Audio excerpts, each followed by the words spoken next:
कृषि दर्शन कृषि दर्शन कृषि दर्शन कृषि दर्शन कृषि दर्शन कृषि दर्शन। जोहार किसान भाई, रोरीमनकर पसंदीदा कार्यक्रम कृषि दर्शन में रोरीमनकर स्वागत है। रोरीमनकर गंदरू भाई बटले बहुत बहुत जोहार और झुमकी बहन बटले भी बहुत बहुत जोहार। हाल समाचार कैसे है दीदी? सब बेसर गंदरू भाई, अपन बताओ और भौजी का हाल चाल बताओ। एकदम हमरो बटे बहुत बढ़िया है और भौजी भी बढ़िया है और संगे हमरे मन कर किसान भाई मन भी बढ़िया है। अच्छा, आगे आगे क्या विचार कर रही? बहुत बढ़िया विचार है। कृषि समाचार देखे ये का एकदम नहीं? एकदम एकदम किसान भाई मन भी आसरा करत हैं भाई। हाँ। ताऊ किसान भाई हमरे मन कृषि समाचार देखत है। नमस्कार, कृषि समाचार में आपका स्वागत है। मैं हूं शशि। आइए देखते हैं आज कृषि समाचार में क्या है खास। चतरा के 7 प्रखंडों में होगी प्रखंड स्तरीय कृषि उपकरण बैंक की स्थापना। पलामू के मछुआरे ले सकते हैं मछुआ आवास योजना से लाभ। गुलाब फूल के बेहतर उत्पादन के लिए लगाएं उन्नत प्रभेद मैनू पार्ले। अब समाचार विस्तार से। यांत्रिकीकरण प्रोत्साहन योजना के तहत चतरा जिला के हंटरगंज, प्रतापपुर, कुंदा, लावालौंग, पत्थलगढ़ा, इटखोरी और गिद्धौर प्रखंड में प्रखंड स्तरीय कृषि उपकरण बैंक की स्थापना की जाएगी। उपकरण बैंक स्थापना की योजना लागत 20 लाख रुपए है। इसमें 75% राशि सरकार द्वारा अनुदान दी जाएगी। शेष 25% राशि लाभुकों को स्वयं वहन करना होगा। अपने प्रखंड में कृषि उपकरण बैंक स्थापित करने के इच्छुक जल छाजन समिति, स्वयं सहायता समूह, उपभोक्ता समूह, कृषक मित्र, लैंप्स, पैक्स, निबंधित एनजीओ और कृषि विज्ञान केंद्र 13 अगस्त 2015 तक जिला भूमि संरक्षण कार्यालय में अपना आवेदन पत्र जमा कर सकते हैं। पलामू जिला मत्स्य पदाधिकारी सह मुख्य कार्यपालक पदाधिकारी कार्यालय द्वारा पलामू जिला में मछुआ आवास योजना 2015-16 चलाई जा रही है। इस योजना से लाभ लेने के लिए आवेदन पत्र जमा करने की अंतिम तारीख 31 अगस्त 2015 है। इसके लिए जो व्यक्ति मछली पालन व्यवसाय से जुड़ा हो, पहले किसी भी आवास योजना से लाभ नहीं लिए हो, पक्का मकान ना हो लेकिन निजी जमीन हो, वो इस योजना के तहत जिला मत्स्य पदाधिकारी कार्यालय पलामू में अपना आवेदन पत्र जमा कर सकते हैं। राज्य के जो किसान सब्जी फसलों की खेती कर रहे हैं, वो इन फसलों में फल छेदक कीट के रोकथाम के लिए फूल लगने के समय ही दवाइयों का छिड़काव करें, क्योंकि इसी समय फल छेदक कीट फूलों में अंडे देते हैं। झारखंड राज्य में सब्जी की खेती बड़े पैमाने पर की जाती है। राज्य के किसान सब्जी की खेती करके आर्थिक रूप से अपने जीवन को सुखी और समृद्ध बनाते हैं। लेकिन सब्जियों की खेती में फल छेदक कीटों के प्रभाव के कारण किसानों की पैदावार प्रभावित होती है, जिससे उन्हें आर्थिक नुकसान भी होता है। ऐसे में सब्जियों की खेती कर रहे किसानों को चाहिए कि इन कीटों से बचाव के लिए फूल लगने के समय ही फल छेदक नाशी दवाइयों का छिड़काव कर दें। फल लगने के बाद इन दवाइयों का असर न के बराबर हो जाता है। फल वेदक कीट से बचाव के लिए किसान भाइयों को फूल वाली अवस्था पे ही दवा का छिड़काव करना कीटनाशक बहुत ही आवश्यक है, क्योंकि जब कीट जो है फूल पे अंडे दे के फल बनने की अवस्था आ जाती है तो उस समय कोई भी दवा का छिड़काव प्रभावी नहीं होता है। इसलिए किसान भाइयों को फूल वाली अवस्था भी फल वेदक कीट के नियंत्रण के लिए दवा का छिड़काव करना। झारखंड का मौसम गुलाब फूल की खेती के लिए उपयुक्त है। जो किसान गुलाब की खेती करना चाहते हैं, वो झारखंड की मिट्टी, मौसम और बाजार की मांग को ध्यान में रखते हुए उन्नत प्रभेदों का चयन करें। आइए इन उन्नत प्रभेदों के बारे में जानते हैं कृषि विशेषज्ञ से। गुलाब में मैनू पार्ले जो किस्म है, जो लाल रंग की गुलाब है, इसे किसान भाई अपने खेतों में लगाकर अच्छा मुनाफा कमा सकते हैं। कृषक बंधु कृषि उपकरण पशु चालित बहुउद्देशीय हो की मदद से कतार में लगी हुई मूंगफली, सूर्यमुखी, सलजम और सोयाबीन जैसी फसलों की निकाई गुड़ाई करने तथा उससे खरपतवार निकालने का काम कर सकते हैं। इससे हाथ से निकाई गुड़ाई करने की तुलना में 70% मजदूरी की बचत होती है तथा 25% उपज में वृद्धि होती है। और अब एक नजर राज्य के 5 प्रमुख शहरों के मौसम के मिजाज पर। आज राज्य के 5 प्रमुख नगरों के अधिकतम और न्यूनतम तापमान कुछ इस प्रकार दर्ज किए गए। रांची का अधिकतम तापमान 30 डिग्री सेल्सियस और न्यूनतम 22 डिग्री सेल्सियस। जमशेदपुर का अधिकतम तापमान 31 डिग्री सेल्सियस और न्यूनतम 24 डिग्री सेल्सियस। मेदिनीनगर का अधिकतम तापमान 33 डिग्री सेल्सियस और न्यूनतम 24 डिग्री सेल्सियस। देवघर का अधिकतम तापमान 31 डिग्री सेल्सियस और न्यूनतम 24 डिग्री सेल्सियस। वहीं धनबाद का अधिकतम तापमान 31 डिग्री सेल्सियस और न्यूनतम 24 डिग्री सेल्सियस दर्ज किया गया।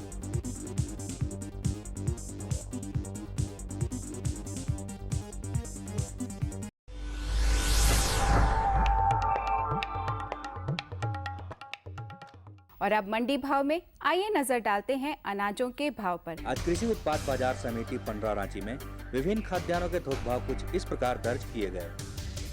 चावल मोटा 1825 रुपए से 2280 रुपए, चावल मध्यम 2350 रुपए से 2675 रुपए, चावल उत्तम 3000 रुपए से 6100 रुपए, गेहूं 1675 रुपए से 2150 रुपए, चना 5700 रुपए से 6000 रुपए, दाल अरहर 9380 रुपए से 9850 रुपए, दाल मसूर 8300 रुपए से 8650 रुपए, दाल चना 5500 रुपए से 6200 रुपए, सरसों तेल 9850 रुपए से 11500 रुपए, चीनी 2380 रुपए से 2550 रुपए, आलू 625 रुपए से 900 रुपए और प्याज 2800 रुपए से 3500 रुपए प्रति क्विंटल रहा।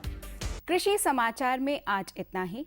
अगले दिन अगले अंक में फिर मुलाकात होगी कुछ ताज़ा तरीन खबरों के साथ। तब तक के लिए दीजिए इजाजत। नमस्कार, जोहार। चार में तो बहुत बढ़िया जानकारी मिल रहा गंद्रो भाई। मौसम का हाल चाल, सब्जी का हाल चाल और संगे बाजार भाव के भी हमरे देख ली और मौसम का जानकारी के भी ले ली हमरे मन। तो देखो किसान भाई मन कार्यक्रम में आशा करत है कि उमन वास्ते हमरे मन बढ़िया बढ़िया जानकारी का लेके आई के एक छोटा सा संदेश है सके देख लेला। ताऊ किसान भाई हमरे मन ही संदेश के देख। किसानों के हित में बड़ा कदम, प्रधानमंत्री कृषि सिंचाई योजना। हर खेत को पानी, प्रति बूंद अधिक उपज। सिंचाई के सही तरीकों और जल संरक्षण की नई तकनीकों के साथ बढ़ेगा जमीन का जल स्तर। जिला स्तर पर होंगी सिंचाई योजनाएं। असिंचित क्षेत्रों तक पानी पहुंचाकर बढ़ेगा उत्पादन। भारत सरकार की विशाल योजना प्रधानमंत्री कृषि सिंचाई योजना। संदेश बढ़िया रहे और भाई संदेश बढ़िया तो रहबे करेला, संगे संगे कार्यक्रम में जानकारी भी बढ़िया बढ़िया है। जानकारी कौन उम्मीद का है? बहुत बढ़िया जानकारी है। अच्छा गंद्रू भाई, हमरे मन मकई तो बहुत खाइला, एकदम खाइला भाई, लेकिन किसान भाई मन ओकर खेती कैसे करवाए, बिहीन कर चुनाव कैसे करवाए, एकदम ये बहुत समस्या है भाई। पैदावार बढ़े। हाँ। देखो किसान मन हमरे मन का झारखंड राज्य में उपजा करे ना मकई कर, मुदा उकर में का है नहीं कि किसी कौन सा चुनाव करवाएं, फसिल कैसे लगाबें, माटी कर चुनाव कैसे करबे, बड़ा समस्या है। तो भाई हमरे मन संगे विशेषज्ञ बैठल हैं, वो हमरे मन के जानकारी देबे कि कैसे बिहीन कर चुनाव करे है, माटी कर चुनाव करे है, कैसे खेती करे है नी। तो हमरे मन भेंट करते विशेषज्ञ से। चलो विशेषज्ञ ठिंजा, विशेषज्ञ का नाम डॉक्टर CS सिंह। आज हम लोग बिरसा कृषि विद्यालय के प्रांगण में हैं, जहाँ के वैज्ञानिक हैं डॉक्टर CS सिंह, जो शस्य विभाग में वैज्ञानिक हैं।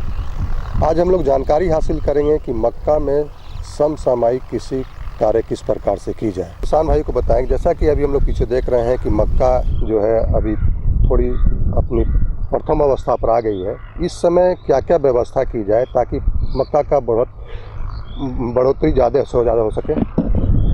किसान भाई जो मक्का लगा चुके होंगे सही समय पर, उनके मक्का की बढ़वार हो गई होगी और इस समय पौधा 4 पत्ती की अवस्था में होगा। 4 पत्ती की अवस्था में पहुंचने पर मक्का में काइलो का अटैक हो सकता है। इसलिए किसान भाइयों को चाहिए कि इस समय फ्यूराडॉन, कार्बोफ्यूरान ग्रेन्यूल्स जिसको कहा जाता है, बाजार में उपलब्ध है। ये कार्बोफ्यूरान ग्रेन्यूल्स का 8 से 10 दाना पौधे की गाभा में जरूर डालें। इससे उनको काइलो का जो बीमारी लगती है उससे उनको निजात मिलेगी और उनको अच्छा उपज प्राप्त होगा। किसान भाइयों को चाहिए कि जो खाद और उर्वरक का प्रयोग करना है, इस समय जब पौधा 8 पत्ती की अवस्था में रहता है तो उस समय पौधा घुटने के आकार का पहुंच जाता है। इस समय पानी की कमी या उर्वरक की कमी होने पे पौधे का उत्पादन बहुत ज़्यादा गिरता है। इसलिए किसान भाइयों को इस समय जो नाइट्रोजन की मात्रा है उसका 1/3 भाग इस समय जरूर उसका अगर 8 पत्ती की अवस्था में है तो जरूर प्रयोग करना चाहिए और मिट्टी चढ़ा देना चाहिए। जैसा कि अभी बरसात का मौसम है डॉक्टर साहब, तो इस समय कीड़े मकोड़े का भी प्रकोप होता है, कीट का भी प्रकोप होता है, तो कौन कौन से कीट इसमें लग सकता है और उसका क्या उपाय करेंगे? कीड़ा मकोड़ा क्या क्या इस पर हानि पहुंचाता है? इस समय झारखंड में खासकर कायलों का ज़्यादा प्रकोप है और कायलों के लिए किसान भाइयों को फ्यूराडान, जैसा हमने बताया, 4 पत्ती की अवस्था में डालना चाहिए। और उससे ज़्यादा जब बड़ा अवस्था में पौधा पहुंच जाता है तो इमिडाक्लोरोपिड नामक एक दवा है, खासकर जब नर मंजरी की अवस्था में पहुंचता है तो उस समय हम कार्बोफ्यूरान ग्रैन्यूल्स का प्रयोग नहीं कर सकते। तो इमिडाक्लोरोपिड नामक दवा है जिसका 2 ml प्रति लीटर पानी में घोलकर उसका छिड़काव करने से हमको कायलों की से निजात मिल सकती है। बीमारी में खासकर जब ज़्यादा पानी होता है तो बैंडेड लीफ एंड सीथ ब्लाइट एक बीमारी है जो मक्का में ज़्यादातर पाई गई है, वो होती है। तो इसके लिए जिनेप एक केमिकल है जिसका प्रयोग 2 ग्राम 1 लीटर पानी में घोल के उसका छिड़काव करने से उससे निजात मिलेगी। और दूसरा चीज़ कि खेत को थोड़ा साफ रखें, गंदगी होने पे या पानी का जल जमाव होने पे ये बैंडेड लीफ एंड सीथ ब्लाइट जो बीमारी है वो ज़्यादा प्रकोप अपना दिखाती है, तो खेत का सफाई भी जरूरी है। अगर हम पानी की मात्रा जो उसको चाहिए अगर नहीं दे रहे हैं तो उत्पादन तब भी गिरता है। इसलिए किसान भाइयों को चाहिए कि अगर खासकर जब पौधा घुटने के आकार का जा रहा है या नर मंजरी की अवस्था में रहता है तो उस समय पानी ज़रूर खेत में हल्की नमी बनाए रखना चाहिए। दाना भरते समय अगर खेत में हल्की नमी बनी रह रही है तो दाने पुष्ट बनेंगे और किसानों का उत्पादन होगा।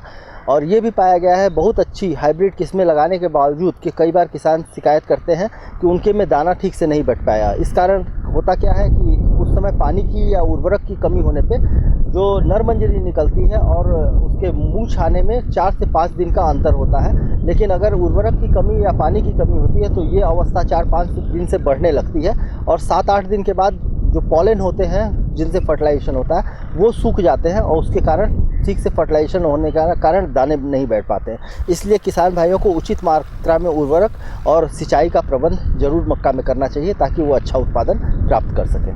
तो खरपतवार किस प्रकार से उसका नियंत्रण करेंगे, रासायनिक विधि से और मैनुअली किस रंग से करेंगे? जो किसान भाई अगर मक्का लगा चुके हैं, खासकर जब मक्का लगाया जाता है, मक्का लगाते समय ही किसान भाइयों को एट्राजीन नामक एक केमिकल है उसका बुआई के दूसरे दिन उसका छिड़काव 2 किलोग्राम प्रति हेक्टेयर की दर से अगर उसका छिड़काव करते रहें खेत में 600 से 700 लीटर पानी में घोल के 1 हेक्टेयर में छिड़काव करते रहे तो उनको खरपतवार की समस्या से निजात मिल जाएगी। लेकिन अगर किसान भाई एट्राजीन का प्रयोग नहीं किए हैं तो उनको 15 दिन पे तथा 25 से 30 दिन पे 2 बार उसका निराई गुड़ाई करने पे उनको शुरुआती दिन में खरपतवार से निजात मिल जाएगी और शुरू के 40 दिन ही मक्का में खरपतवार के लिए क्रिटिकल है। उसके बाद अगर मक्का का बढ़वार हो जाता है तो अगर खरपतवार निकल रहे हैं तो उससे उनके उत्पादन पे कोई विपरीत प्रभाव नहीं पड़ेगा।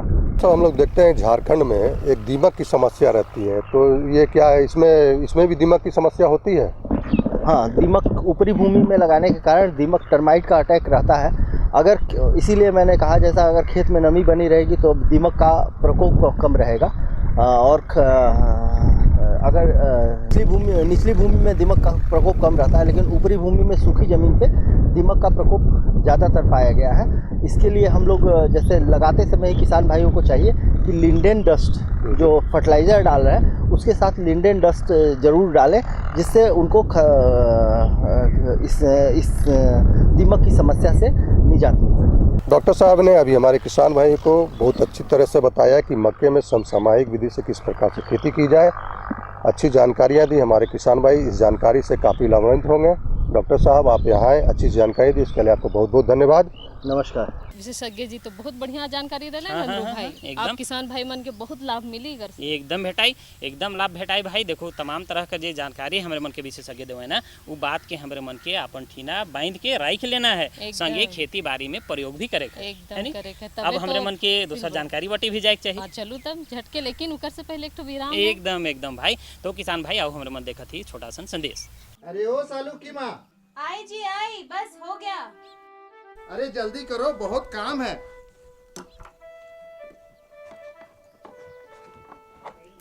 लीजिए, आपको तो हर समय जल्दी ही रहता है। अरे बाबा, आज खेतों की जुताई भी करनी है और कई जगह फसलों पर दवा का छिड़काव भी करना है, समझी? हाँ? अच्छा मैं चलता हूँ। ठीक ठीक। ठहरो बाबा, जरूरी चीजें तो भूले ही जा रहे हो। जरूरी चीजें? अरे पगली, सब कुछ तो ले ही लिया है। ये रहा कीटनाशी, ये रही मशीन और ये रहा भोजन। और ये दस्ताना, मास्क और ये चश्मा। धत पगली, इसकी क्या जरूरत है? जरूरत है माँ, सुरक्षा के लिए। सुरक्षा के लिए? हाँ रामधन भैया, शालू ठीक कह रही है। जहरीले कीटनाशी के इस्तेमाल से पहले पूरी सावधानी बरतने की आवश्यकता है। इसके छिड़काव से पहले शरीर को पूरी तरह से ढक लेना चाहिए, खास करके नाक, मुंह, आँख, ताकि विषैले कीटनाशी का दुष्प्रभाव हमारे शरीर पर ना हो। हाँ, भोजन को कीटनाशी से हमेशा दूर ही रखना चाहिए। बाबा तुम चलो, मैं भोजन लेकर खेत पर आ जाऊंगी। अरे रामधन भैया, बिटिया तो बहुत समझदार है। आखिर किसान की बेटी जो हूँ चाचा। हाँ छोट है लेकिन बहुत बढ़िया संदेश है गंद्रू भाई। एकदम सुपट कहली। तो ये छोटा संदेश हमरे मन कर खेती बाड़ी में बहुत हमरे मन के मदद करेला है नी।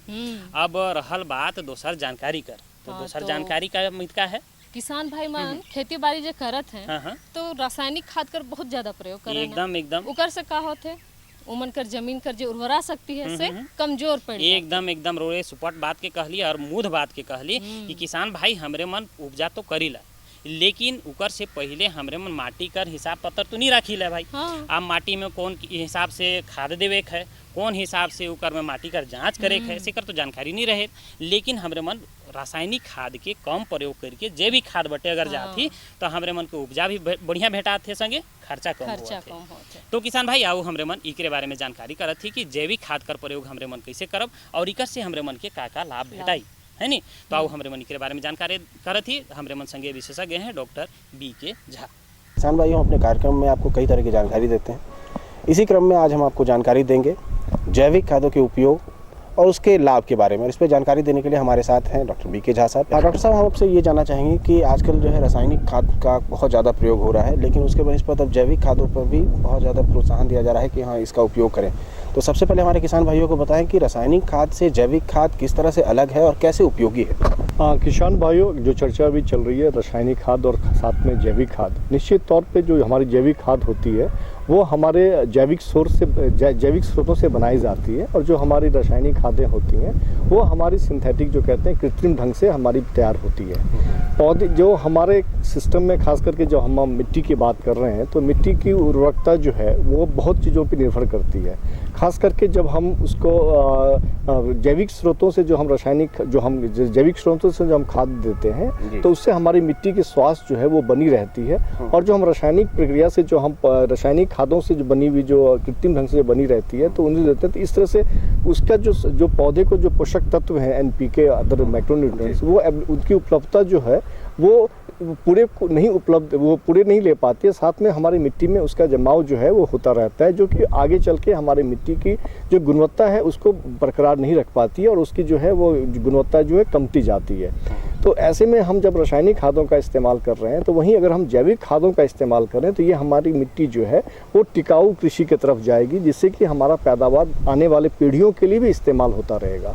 और ख़ास करके जो हमारी रासायनिक खादें हैं उसमें ऐसे जो गुण है और हमारे जो जैविक खादों में गुण है, दोनों में बहुत अंतर है।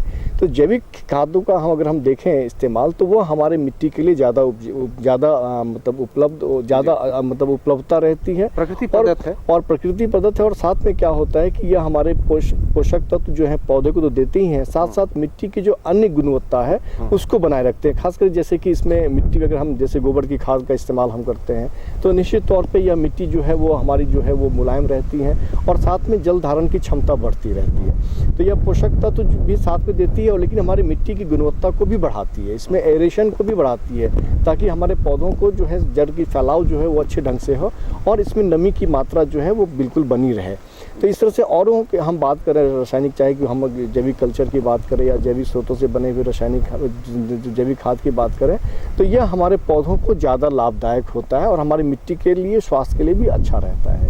आपसे एक चीज़ और जानना चाहेंगे सर कि जो जैविक खाद है उसको बनाने की विधियां कौन कौन सी हैं, और कौन कौन से ऐसे चीज़ हमारे आसपास में उपलब्ध हैं जिससे किसान भाई जैविक खाद बना सकते हैं? हाँ, निश्चित तौर पे किसान भाइयों, खास करके जब हम जैविक स्रोतों की बात करते हैं और जैविक खादों की बात करते हैं तो इसके लिए क्या है कि आपकी यह तो कीमत भी इसमें कम लगती है। हम रासायनिक खाद जो हम खरीदते हैं और हम खेतों में इस्तेमाल करते हैं उसके बनस्पत अगर हम जैविक खाद स्वतः तैयार करें और उसको अपने खेतों में इस्तेमाल करें तो ये हमारे बाजार भाव से पशुधन है तो ज़्यादा बिल्कुल बिल्कुल बिल्कुल जैसे आजकल हम सब बात करते हैं समेकित कृषि प्रबंधन के, निश्चित तौर पे अगर आपके पास इसके लिए जो भी आवश्यकता होती है, जैसे आपके पास खेत होते हैं तो निश्चित तौर पे खेत में बहुत से ऐसे खरपतवार भी आते हैं जिसकी निराई गुड़ाई से आप निकालते हैं, या फिर फसल के बहुत से ऐसे अवशेष होते हैं जो कि आपके वो बायोमास का काम करती है, जो कि आप उससे आप कंपोस्ट तैयार कर सकते हैं। तो खास करके जब आपके पास जो भी प्राकृतिक स्रोत में उपलब्ध चीज़ें हैं जो कि आपके लिए काम की नहीं है लेकिन वह उससे आप जैविक खाद को तैयार कर सकते हैं। खासकर जैसे मैंने कहा खरपतवार जितने भी घर में आपके आ रहे हैं, बायोमास जितने भी आ रहे हैं, तो या पशुधन है तो उससे आपको गोबर आ रहा है, तो या पशुधन है तो उससे उनकी पेशाबें आ रही हैं, तो वो भी आप इकट्ठा करके और इस तरह से लिक्विड मैन्योर कर सकते हैं। और ख़ास करके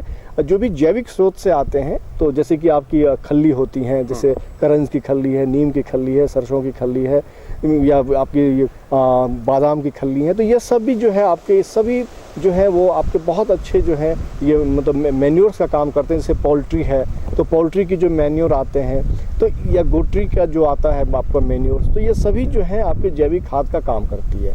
और ख़ास करके जैसे कि वर्मी कंपोस्ट एक विधि है बनाने की, तो वर्मी कंपोस्ट बहुत अच्छे ढंग से आप बना सकते हैं किसान भाइयों। जैसे कि आप नेडेब विधि से कंपोस्ट तैयार कर सकते हैं। कहने का जो भी आपके पास अवशेष आते हैं तो उसको आप एक गड्ढे बना करके, या जैसे कि अगर आप वर्मी कंपोस्ट आप तैयार कर रहे हैं तो उसके ऑलरेडी जैसे कि उसमें आप पोर्टेबल भी आता है जो कि प्लास्टिक कवर्स में जैसे 3 फीट गुणे 12 फीट का जो आता है, तो उसमें भी आप इसके बनाने के तरीके होते हैं निश्चित तौर पे। जैसे अगर वर्मी कंपोस्ट की चर्चा करें तो निश्चित तौर पे जो भी आपके खरपतवार आते हैं तो उसको पहले सेमी डिकम्पोज करें, हल्का डिकम्पोज करें, और उसके बाद इसको आप इसमें डालें जो आपकी प्लास्टिक की होती हैं थैलियाँ, और उसके बाद उसमें बायोमास के साथ साथ आप गोबर की जो है वो पानी में घोल के उसमें बनाएं ताकि वो स्वतः धीरे धीरे लेयर बाय लेयर सड़े, और उसमें तब हम सब केचुआ उसमें छोड़ते हैं जो कि प्रति वर्ग मीटर जो है 1000 की संख्या होनी चाहिए। तो इस तरीके से इसमें हमारे कम से कम 3 से 4 महीने के बाद आपकी जो है वो कंपोस्ट जो वर्मी कंपोस्ट है वो तैयार होती है। और खासकर जिसमें वर्मी वास भी आता है वो भी आप इकट्ठा करके आप इसको अपने खेतों में इस्तेमाल कर सकते हैं। तो यह सभी स्रोत हैं जिसमें कि आपकी क्या है कि पोषक तत्व भी आपको मिलते हैं। जैसे कि हम फार्म यार्ड मैन्योर जो सरवी गोबर की खाद की बात करें, इसमें भी आपका 0.5% नाइट्रोजन, 0.3% फास्फोरस, 0.4% आपकी जो पोटास होती हैं। जैसे वर्मी कंपोस्ट की बात करें तो 1.5% तक इसमें नाइट्रोजन होती हैं, 1.5 से 2% फास्फोरस, 1.5 से 2% पोटाश। तो इसके साथ साथ इसमें खनिज पदार्थ भी जैसे कैल्शियम है, मैग्नीशियम है, यह भी पाए जाते हैं। तो इस तरीके से अगर आप जैविक स्रोतों में आते हैं तो निश्चित तौर पे आपकी जो है, और इसकी जो उत्पाद आती है तो इसकी जो जैविक में जो आपकी इसकी उत्पाद होती है वो ज़्यादा स्वादिष्ट होता है रासायनिक खादों की अपेक्षा। मानव स्वास्थ्य पर भी प्रतिकूल प्रभाव बिल्कुल बिल्कुल बिल्कुल। और साथ में इसकी बाजार भाव भी जो ऑर्गेनिक उत्पाद हैं आज पूरे विश्व में, चूँकि आप जानते हैं रासायनिक खादों के कई उसके साइड इफ़ेक्ट्स भी होते हैं, लेकिन जो हमारी जैविक खादों से जो हमारी खेती होती है, निश्चित तौर पे किसान भाइयों आपके मन में यह आएगा कि जब हम रासायनिक खादों का उपयोग नहीं करते हैं तो हमारे जैविक खादों से हमारी उत्पादन गिरती है। निश्चित तौर पे किसान भाइयों आपका सोचना सही है कि प्रथम जब आप इसमें जब ऑर्गेनिक में आप जैविक कृषि में आते हैं तो उत्पादन आपको कम मिलता है। किसान भाई जो है वो जैविक खेती की तरफ नहीं मुड़ना चाहते हैं। उनको लगता है कि रासायनिक से जैविक में कन्वर्ट होने में ज़्यादा समय लगेगा और वो उनका हानि है। तो वो भविष्य में उनको किस तरह से लाभदायक होगा इसके बारे में? हाँ बिल्कुल किसान भाई, जो कि आपके मन में यह स्वतः ये आती होगी कि हमें उत्पादन कम मिलेगा, हमें तो उत्पादन ज़्यादा चाहिए। लेकिन किसान भाई आप इसको सोचें कि जब आप जैविक कृषि की पद्धति को अपनाते हैं तो निश्चित तौर पर जैविक कृषि के लिए आपके पास जानकारी भी होनी चाहिए कि जब आप जैविक कृषि के लिए जा रहे हैं तो कोई भी रासायनिक दवा का आप इस्तेमाल नहीं करते हैं। खासकर जैसे रासायनिक आपने खादों का, रासायनिक कीटनाशी का, रासायनिक आप खरपतवार नियंत्रण का, तो इन सभी की विधियां हैं जो कि आप जैविक कृषि के द्वारा आप इनको आप कंट्रोल कर सकते हैं, नियंत्रित कर सकते हैं। और खास करके जब आप इसमें पैदावार में आते हैं तो पैदावार प्रथम बार जब आप जैविक कृषि करेंगे तो आपकी पैदावार जो आपकी जो रासायनिक से है उसे आपको कम मिलेगी। लेकिन स्वतः जब आप 2 से 3 साल के बाद जब पूर्णतः जैविक कृषि में आ जाएंगे तो वो उत्पादकता के लेवल को आप छू सकते हैं। तो लेकिन किसान स्वतः शुरू में ही सोच लेते हैं कि नहीं हमें तो इसमें तो और जो हम रासायनिक खाद नहीं डाल रहे हैं तो हमें तो उत्पादन कम मिल रहा है। तो लेकिन किसान भाइयों आप 3 से 4 साल स्वतः उस पर आप छोटी कार्बनिक खेती करते जाएंगे तो आपकी उत्पादकता उसके समकक्ष पहुंच जाएगी। और दूसरी चीज़ आप देखेंगे कि जो आपके अगर ऑर्गेनिक जो उसकी मानक हैं उसको आप प्राप्त करके तब आप खेती करते हैं तो निश्चित तौर पे जो उसकी उत्पाद आती है वो बाजार भाव में रासायनिक खादों से कहीं दुगुनी उसकी कीमत मिलती है। प्रक्रिया की जो मापदंड है उसको लेके चलें तो हमारी जो खेती है वो काफ़ी टिकाऊ होगी और इसकी उत्पादकता से मुनाफा भी अच्छी प्राप्त होगी। डॉक्टर साहब, इस महत्वपूर्ण विषय पर जानकारी देने के लिए आपका बहुत बहुत धन्यवाद। शानदार, नमस्कार। जैविक खेती का उपयोग कैसे करबे मन अपन खेती बाड़ी में और अपन खेती बाड़ी के कैसे बढ़ाबे और खेत कर जो उर्वरा शक्ति होला से के कैसे बनाए के एकदम बहुत सुपर बात के कहली। और देखो किसान भाई मन तमाम तरह का कृषि कार्य करें ना, लेकिन नवा छोटा छोटा जानकारी मन के होना बीच बीच में बहुत जरूरी है। और हमरे मन के छोटा सा जानकारी कहाँ मिलेला? पुणे। एकदम सुपर। तो आओ भाई हमरे मन चलत ही IMD पुणे। भारतीय मौसम विभाग पुणे से प्राप्त आज का मौसम पूर्वानुमान इस प्रकार है।